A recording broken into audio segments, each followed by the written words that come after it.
èyí ni bí orí ṣe kó mi yọ nínú ìjàmbá ọkọ̀ òfurufú Gomina Adeleke.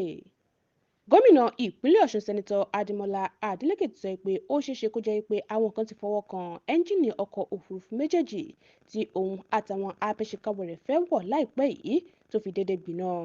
Ọjọ́ Ìṣẹ́gun ọjọ́ karùn-ún oṣù kẹsàn-án ọdún yìí ni Gómìnà Adeleke àtàwọn abẹ́ṣekáwọ́ rẹ̀ fẹ́ lọ sílùú Àbújá nígbà tí wọ́n dé Muritala Muhammed International Airport nílùú Èkó ni wọ́n wọnú ọkọ̀ òfurufú tó jẹ́ ti ẹ̀gbọ́n gómìnà Olóyè Adédèjì Adeleke ni wàhálà náà ṣẹlẹ̀.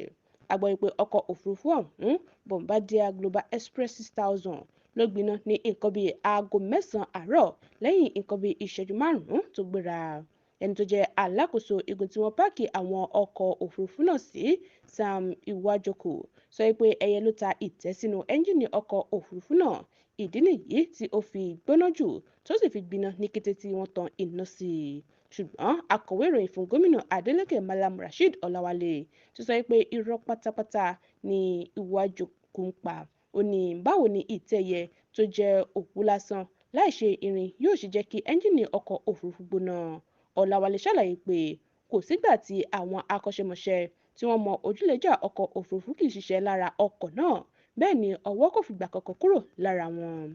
Ó tẹ̀síwájú pé bí àwọn awakọ̀ òfurufú méjèèjì ṣe gbọ́ ariwo ńlá látinú ẹ́ńjìnì ni wọ́n tètè dúró tí wọ́n sì sọ pé kí gbogbo àwọn èrò tí wọ́n wà nínú wọn jáde. Gbogbo ìṣẹ̀lẹ̀ náà kò sì ju ìṣẹ́jú 5 lọ. Ó ní ìwádìí abẹnú ti fìdí rẹ̀ múlẹ̀ pé àwọn kan ti tọwọ́ bọ ẹ́ńjìnì àwọn ọkọ̀ òfurufú náà, ṣùgbọ́n àwọn aláṣẹ pápákọ̀ òfurufú ọ̀hún sì ń ṣe ìwádìí ìṣẹ̀lẹ̀ náà lọ́wọ́. Ọláwálé fi dá àwọn aráàlú lójú pé àlàáfíà ni gómìnà Adeleke àtàwọn abẹ́ṣekáwọ́ rẹ̀ wà, bẹ́ẹ̀ ni ẹnikẹ́ni kò farapa. Medinat Adésóyè ló ń jábọ̀ ròyìn fún Etí Ọba TV.